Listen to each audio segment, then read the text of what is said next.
Salut mes chers élèves. Pour continuer avec les exercices sur les suites numériques et intégrales et pour clôturer avec ce type d'exercice, nous allons aujourd'hui résoudre un dernier exercice. Ok, donc voici l'exercice. Soit IN, la suite définie pour tout entier N supérieur ou égal à 0 par IN est égal à somme de 0 à 1, ln1 plus x exposant n dx. 1a. Déterminer le sens de variation de la suite IN. 1b. Démontrer que pour tout entier n supérieur ou égal à 0, 0 est inférieur ou égal à IN, inférieur ou égal à ln2. 1c.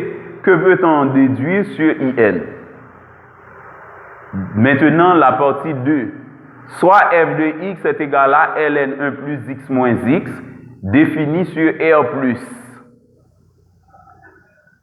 2a.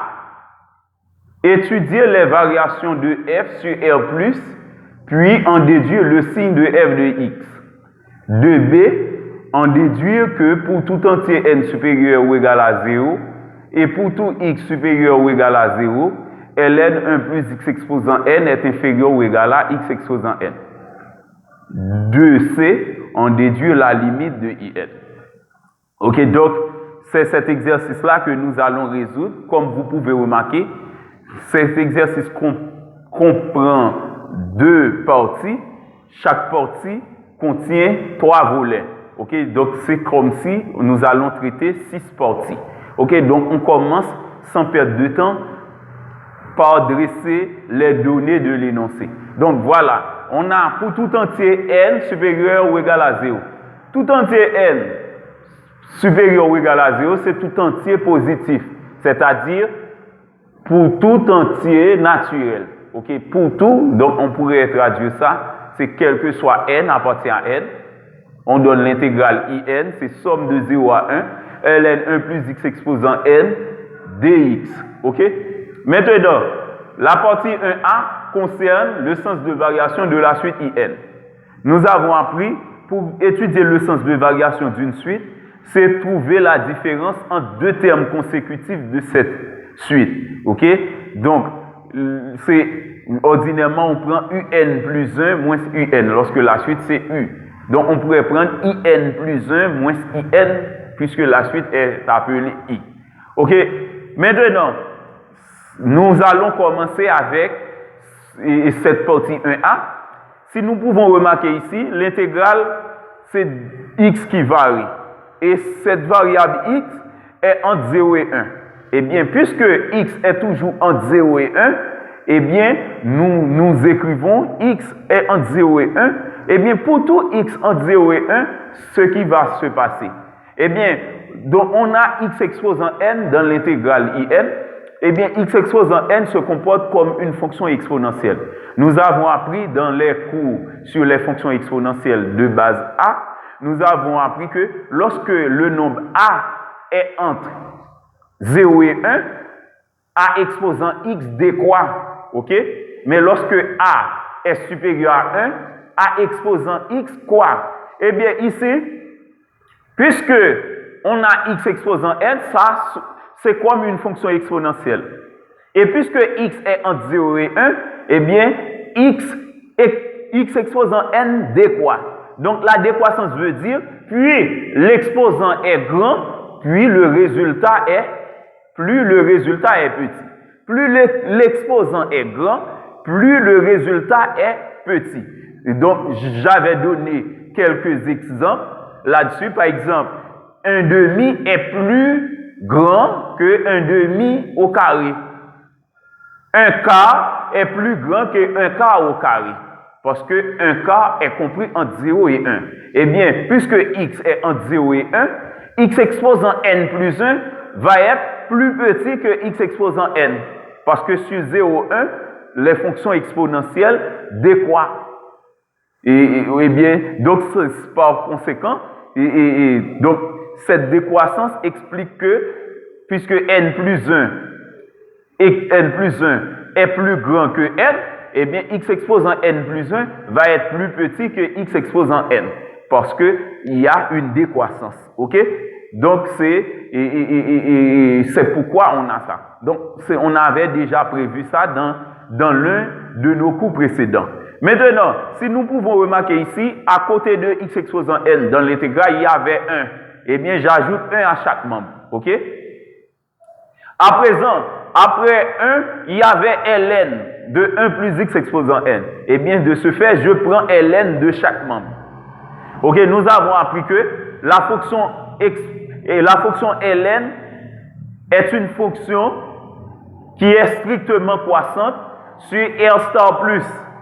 Eh bien, puisque 1 plus x exposant n et 1 plus x exposant n plus 1 sont deux nombres strictement positifs, ok?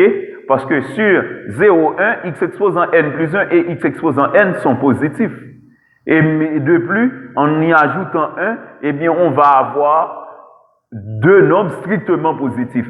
Eh bien, par conséquent, on peut dire que ces deux nombres-là sont strictement positifs. Eh bien, on peut prendre ln des deux membres sans la moindre difficulté. Et de plus, la fonction ln qui est strictement croissante conserve l'ordre. Ok? L'inégalité ne change pas. C'est pourquoi on a, pour tout x compris entre 0 et 1, ln 1 plus x exposant n plus 1 est inférieur ou égal à ln 1 plus x exposant n. À présent, on intègre chaque membre, c'est somme de 0 à 1. ln 1 plus x exposant n plus 1 dx est inférieur ou égal à somme de 0 à 1, ln 1 plus x exposant n dx. Ok? Maintenant, ça, puisque l'intégrale in, c'était somme de 0 à 1, ln 1 plus x exposant n dx. Eh bien, j'appelle in cette partie.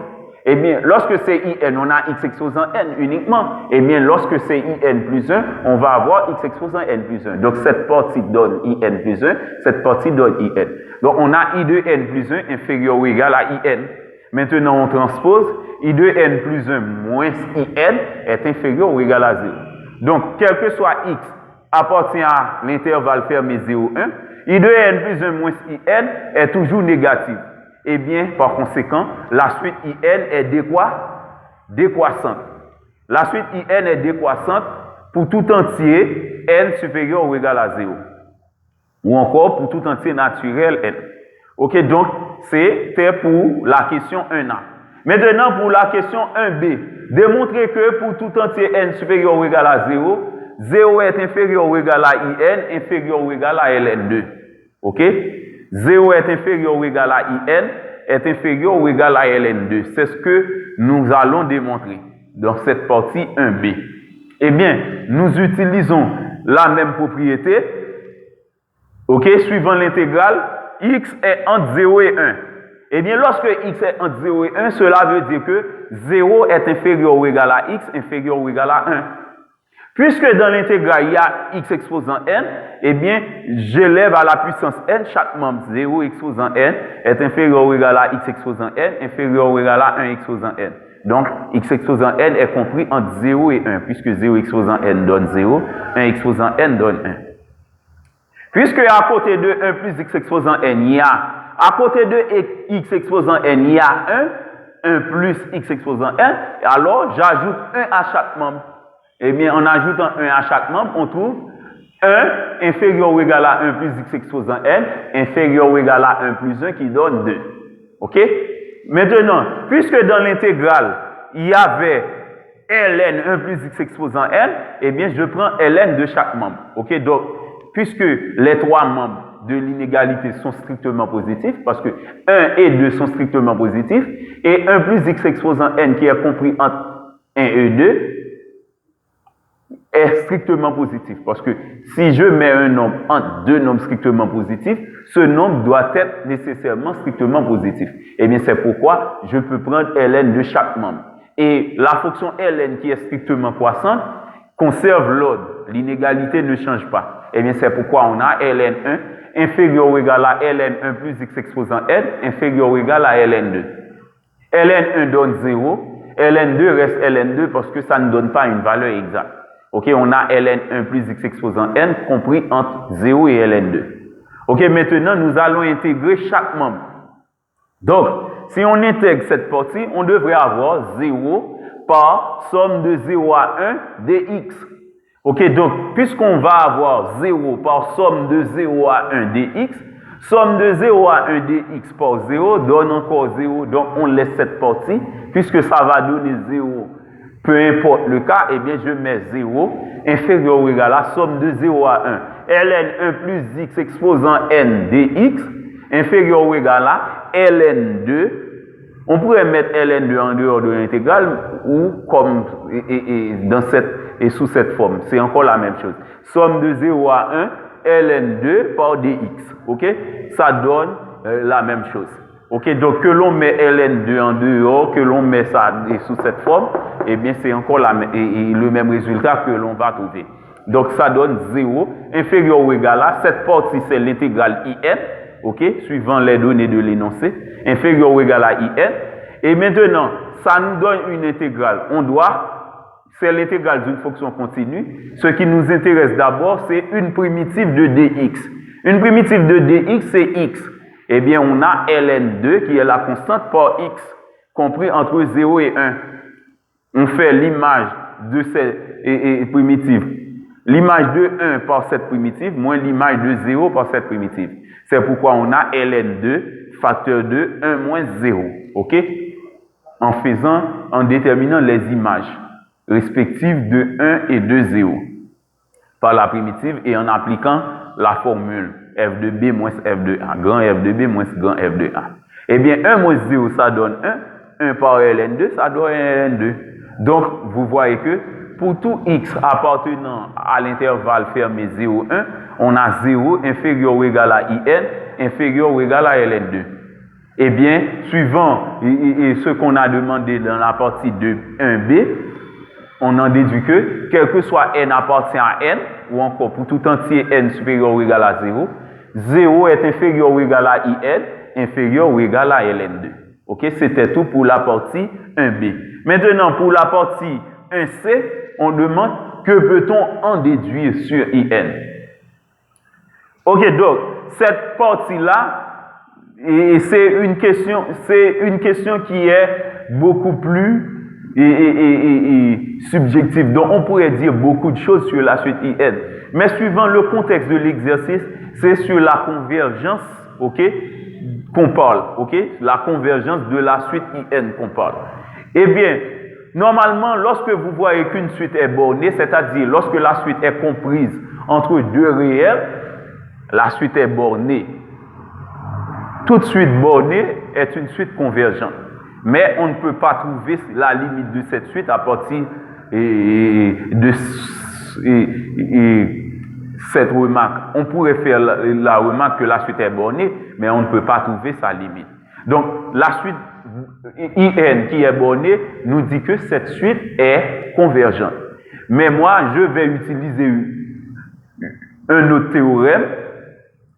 Nous avons appris également que lorsqu'on a une suite qui est décroissante, si cette suite est aussi minorée, on dit que cette suite est convergente. Eh bien, j'écris, on peut en déduire que la suite in qui est décroissante, nous avons vu, suivant la partie 1a, la suite in était une suite décroissante. La suite in qui est décroissante est minorée par 0, suivant la relation in est toujours supérieur ou égal à 0. Donc la suite in est minorée par 0, majorée par ln2. Puisque la suite est décroissante et minorée, donc la suite est convergente. Ok, donc c'est à partir de ces informations-là que j'en déduis que la suite in, c'est à partir de ces informations-là que j'ai déduit que la suite in est convergente. Ok? Donc, à partir de ces informations, je déduis que la suite in est convergente. Maintenant, nous allons continuer avec la partie 2.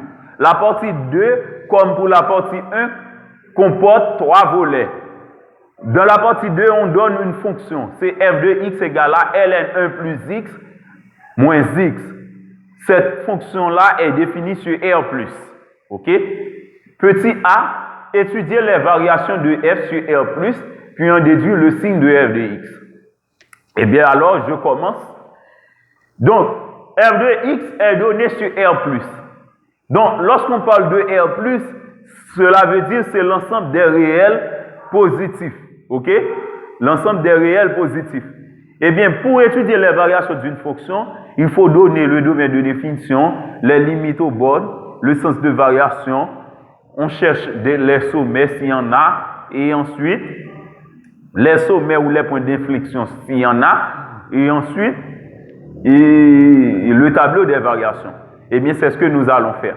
Donc, puisqu'on dit que f est défini sur R+, eh bien, pas la peine d'aller calculer le domaine de définition de f. On commence directement par écrire ce domaine de définition directement qui est 0 plus l'infini. OK? C'est l'ensemble des réels positifs. C'est de 0 fermé sur 0 à plus l'infini. Maintenant, pour les limites aux bornes, nous allons calculer la limite de f en 0 à droite, 0 plus. Donc, de ce fait, je remplace tous les x par 0. C'est ln1 plus 0 moins 0. Donc, ln1 plus 0, c'est ln1 moins 0, c'est encore ln1. ln1 moins 0 qui donne ln1. Or, ln1 donne 0. Donc, la limite de f en 0 plus, c'est 0. Maintenant, la limite de f de x, quand x tend vers plus l'infini, c'est l'autre borne. C'est 2 bornes en plus l'infini. C'est la limite de ln1 plus x moins x quand x tend vers plus l'infini. Ok, donc normalement, si nous remplaçons x par plus l'infini ici, c'est sûr que nous allons trouver une forme indéterminée. Parce que dans cette partie, on va avoir 1 plus l'infini qui donne plus l'infini, ln plus l'infini qui donne plus l'infini, et dans cette partie, on va avoir moins par plus l'infini qui donne moins l'infini. C'est plus l'infini moins l'infini qui donne une forme indéterminée. Eh bien, parfois en mathématiques, si on prévoit la forme indéterminée, on peut commencer par la lever. Eh bien, pour lever cette indétermination, je mets x en évidence dans cette partie. Donc, on a ln, x facteur 2, en divisant 1 par x, ça donne 1 sur x, plus x divisé par x qui donne 1. Et je mets moins x. Ensuite, j'ai à présent ln a par b, suivant l'une des propriétés de la fonction ln. Ln a par b lorsque a et b sont strictement positifs. Ln a par b, c'est ln a plus ln b. Puisque quand x tend vers plus l'infini, x est strictement positif, ainsi que 1 sur x plus 1. Ok, maintenant, on a ln x plus ln 1 plus x, 1 sur x plus 1. Ensuite, moins x. Donc ça, c'est une nouvelle expression de la fonction f. À présent, on met x en évidence. De ce fait, on divise chaque terme par x. ln x sur x, cette partie qui se divise par x. Ok, cette partie qui se divise par x, et moins x qui se divise par x qui donne moins 1. Ok, maintenant, suivant les limites de référence, quand x tend vers plus l'infini, ln x sur x tend vers 0. Ainsi que 1 sur x tend vers 0. Eh bien, je remplace ln x sur x par 0. Eh bien, quand x tend vers plus l'infini, x donne plus l'infini. ln x sur x donne 0. ln 1 sur x qui donne. Donc, ln x sur x donne 0.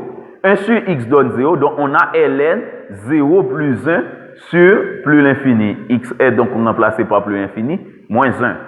Ok, à présent, on fait la réduction. C'est plus l'infini, facteur de 0, plus ln 0 plus 1. ln 0 plus 1 n'est autre que ln 1. Eh bien, on a plus l'infini, facteur de 0, plus ln 1 sur plus l'infini, moins 1. ln 1 donne 0, et peu importe le résultat de ln 1, puisque ln 1 donne un réel, le réel qui se divise par plus l'infini dit que le résultat donne 0. Eh bien, c'est pourquoi on a plus l'infini, facteur de 0 plus 0, moins 1. Donc, ça donne moins 1 sans doute, qui se multiplie par moins l'infini, qui donne moins l'infini. Et donc, ça donne 0, 0, moins 1. 0, moins 1, ça donne moins 1. Sans doute, ça donne moins 1. Qui se multiplie par plus l'infini, qui donne moins l'infini comme résultat. Donc, c'est plus l'infini par moins 1 qui donne moins l'infini comme le résultat final, pour la limite de f en plus l'infini. Maintenant, le sens de variation de f. Donc, on commence directement par calculer la dérivée de f. f de x était ln 1 plus x moins x. je calcule la dérivée de ln1 plus x. Suivant le tableau des dérivés, lorsqu'on a ln u, la dérivée donne u' sur u. U ici, c'est 1 plus x. La dérivée de 1 plus x, c'est 1. On a u' sur u, donc ça, c'est 1 sur 1 plus x. C'est la dérivée de 1 plus x sur 1 plus x. Et la dérivée de x, c'est 1. Donc, puisque c'était moins x, on a moins 1. Maintenant, on fait le déno commun. Ça donne 1. Moins 1 est donc multiplié par 1 plus x, c'est 1 moins x sur 1 plus x. On simplifie ou encore on réduit. Donc f' de x donne moins x sur 1 plus x. Maintenant, pour étudier le sens de variation de la fonction f, il suffit d'annuler f' pour étudier son signe. J'annule f', c'est numé égale 0, déno différent de 0. Moins x égale 0, ça donne x égale à 0. 1 plus x différent de 0, ça donne x différent de moins 1. Maintenant, je dresse le tableau de signes dans lequel je vais étudier le signe du rapport f' sur R+. D'abord, je commence par étudier le signe du rapport sur R. De moins l'infini, moins 1, ici avait une valeur moins 1, 0 plus l'infini. Le numéro moins x s'annule pour 0, le signe de A c'est moins, le signe contraire de A c'est plus. 1 plus x qui est le déno s'annule pour moins 1, le signe de A plus, signe contraire de A est moins. Maintenant, l'intervalle qui nous intéresse, c'est l'intervalle 0 à plus infini. C'était sur R+, eh bien, j'assure les autres parties, je laisse uniquement 0 à plus infini. Or, sur 0 à plus infini, il y a moins par plus qui donne moins. Cela veut dire la fonction f est décroissante sur 0 à plus infini ou encore sur R+. Ok, puisque en 0, on avait 0, la limite en 0 plus de f, c'était 0. La limite en plus l'infini de f, c'était moins l'infini. Eh bien, d'où le tableau des variations de f. Ok, donc, le tableau que j'encadre, c'est le tableau de variation. Ça nous donne directement les variations de la fonction f. On a demandé également d'en déduire le signe de f. Eh bien, qu'est-ce qu'on peut remarquer? Suivant le tableau des variations de f, on peut remarquer que, quel que soit x appartient à R+, ou encore pour tout x supérieur ou égal à 0, f est toujours en dessous de y égale à 0.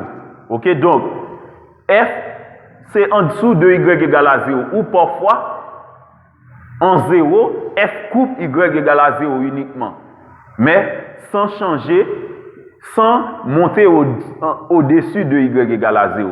Eh bien, on peut remarquer deux choses simultanément. F est toujours en dessous de y égale à 0, ou f coupe y égale à 0. Et bien, par conséquent, quel que soit x appartient à R+, f de x est toujours inférieur ou égal à 0. Lorsque f est en dessous de y égale à 0, f est inférieur à 0, f de x est inférieur à 0. Lorsque x prend la valeur 0, f coupe y égale à 0. Donc, quel que soit x appartient à R+, f de x est toujours inférieur ou égal à 0. Inférieur ou égal à 0 donne le signe de f. Le signe de f de x, c'est négatif. La fonction f est toujours une fonction négative. Ok? Maintenant, pour la partie 2b. La partie 2b concerne une démonstration. On veut prouver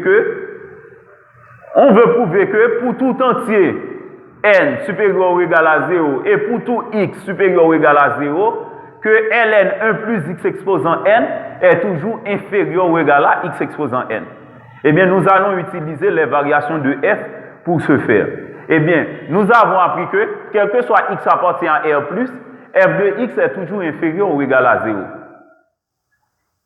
Or, quel que soit x appartient à n et quel que soit x appartient à R+, nous avons appris, suivant l'une des parties précédentes, que 0 était inférieur ou égal à x exposant n, inférieur ou égal à 1. Donc, cela veut dire que x exposant n est supérieur ou égal à 0, c'est-à-dire x exposant n est un nombre positif. X exposant n appartient à R+. Puisque x exposant n appartient à R+, eh bien, on peut dire que f de x exposant n est aussi inférieur ou égal à 0. Parce que nous avons appris, lorsque x appartient à R+, f de x est inférieur ou égal à 0. Si x exposant n est dans R+, eh bien f de x exposant n est aussi inférieur ou égal à 0. Eh bien, il suffit de remplacer tous les x par x exposant n dans f de x. C'est pourquoi l'on a ln 1 plus x exposant n moins x exposant n est inférieur ou égal à 0. Maintenant, on transpose. ln 1 plus x exposant n est inférieur ou égal à x exposant n. Donc, quel que soit n appartient à n, et quel que soit x appartient à R+, on a ln 1 plus x exposant n est inférieur ou égal à x exposant n. Maintenant, la troisième partie, qui est la dernière partie de l'exercice 2C, on demande la limite de la suite IN. Eh bien, on utilise cette même relation, puisque ln 1 plus x exposant n est inférieur ou égal à x exposant n, suivant les conditions, je prends et j'intègre chaque membre. C'est somme de 0 à 1, ln 1 plus x exposant n dx est inférieur ou égal à somme de 0 à 1, x exposant n dx. Ok, maintenant, ça nous donne l'intégrale IN. IN est inférieur ou égal à cette partie. Donc, je cherche une primitive de x exposant n. Suivant le tableau, ça donne x exposant n plus 1 sur n plus 1 compris entre 0 et 1. Maintenant, en faisant l'image de 1 moins l'image de 0 par la primitive, ça donne IN inférieur ou égal à 1 exposant n plus 1 sur n plus 1 moins 0 exposant n plus 1 sur n plus 1. Donc la suite IN est donc, le terme IN est donc inférieur ou égal à 1 sur n plus 1. Et nous avons vu également, suivant la partie 1b, que le terme IN était supérieur ou égal à 0. Avec la démonstration 0 inférieur ou égal à IN inférieur ou égal à ln2, eh bien, la suite, le terme IN était aussi supérieur ou égal à 0. Eh bien, d'un seul coup, on peut dire que 0 est inférieur ou égal à IN, inférieur ou égal à 1 sur n plus 1. Maintenant, nous prenons, suivant le théorème des gendarmes, la limite de chaque membre. Ok, donc ça donne 0 inférieur ou égal à la limite de IN, et ici on remplace n par plus l'infini. Ça donne 0 est inférieur ou égal à la limite de IN, inférieur ou égal à 1 sur plus l'infini plus 1, qui donne 1 sur plus l'infini, qui donne 0 sans doute. Donc la limite de IN est donc comprise entre 0 et 0, donc ça donne directement 0, suivant le théorème des gendarmes. C'était tout pour aujourd'hui. Donc, j'attends vos questions et n'oubliez pas de vous abonner à mon channel YouTube. Merci et bonne journée.